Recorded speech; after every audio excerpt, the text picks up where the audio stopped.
جس صورت میں جس رکوع میں اس کے درمیان میں اللہ تعالیٰ نے کہا وَإِذَا سَأَلَكَ عِبَادِي عَنِّي فَإِنِّي قَرِيبٌ، جب میرے بندے آپ سے میرے متعلق پوچھتے ہیں تو ان کو بتائیں کہ میں ان کے بڑا قریب ہوں۔ اجیب دعوت الداعی اذا دعانی، جب بھی کوئی مجھے پکارنے والا پکارتا ہے تو میں اس کی پکار کا جواب دیتا ہوں۔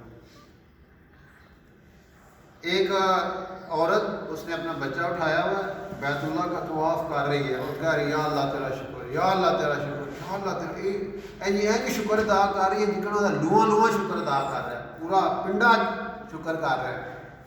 ایک اللہ والے بزرگ انہوں نے آخی بی بی نے پوچھی سی بڑا مطلب ہے کہ یعنی یا اللہ تیرا شکر، انہیں بلایا نا تو یہ بڑا تو اللہ کا شکر ادا کر رہی کی، انہیں کہا بات بزرگوں نے انہیں کہا نہیں دسنا، دستے سے کرم والی ہے۔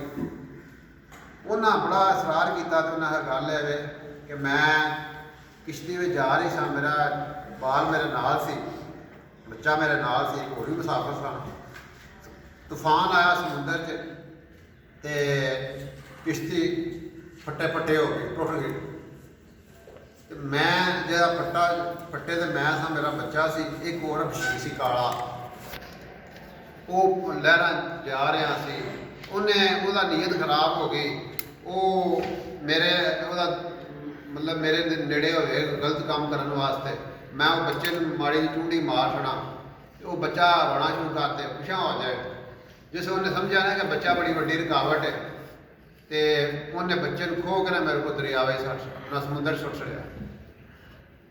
تو میں انہوں نے آخیا کرم والیا اتنے اسی موت کے منہ چاں تو کہڑے کام کرنا چاہتا ہے؟ اللہ کو ڈرنا چاہیے اس ٹائم۔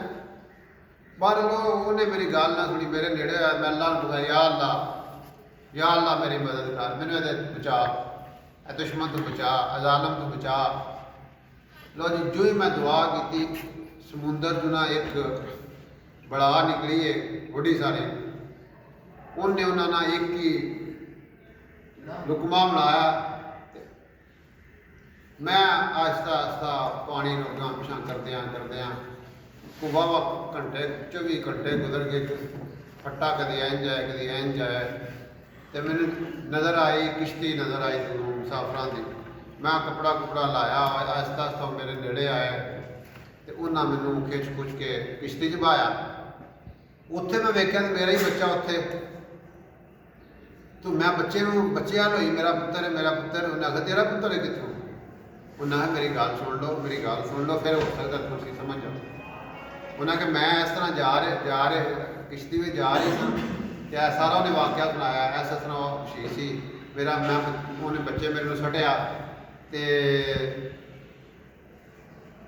وہ ساری انہیں مکمل جی کہانی سنائی، انہیں کہ میرے پتر ہے۔ انہیں کہا تمہیں کتوں لبا؟ انہیں آخیا اسی کشتی جا رہے سن، ایک آئی ہے شہ، انہیں منہ چ نہ یہ بچہ سی، یہ ساری کشتی کے نیڑے ہو گئے، اسی ہو کے تو انہوں بچے کو پھڑ لیا۔ تو آدھے نے واقعی اللہ کی بڑی قدرت۔ میں اتوں پھر نیت کی کہ میں اج تو جانا پیدل، وہ میں اپنے رب کا شکر ادا کر رہی ہوں کہ جس رب نے میری پکار نو سنیا، میری مدد کی تو مینوں لہراں چ کڈیا، میرے بچے نے بچایا، مینوں بچایا، کشتی تک پہنچایا اور مینوں خیری میری سلامت رکھے۔ سو بات یہ ہے کہ جب بندہ اللہ کو پکارتا ہے، اللہ اس کی پکار کو ضائع نہیں ہونے دیتا۔ جب بھی کوئی بندہ تکلیف میں، پریشانی میں، مصیبت میں، اَمَّن یُجِیبُ الْمُضْطَرَّ اِذَا دَعَاهُ وَیَکْشِفُ السُّوءَ، قرآن کہتا ہے کون ہے جو پریشان حالوں کو سنتا ہے اور ان کی پریشانی کو دور کرتا ہے؟ اللہ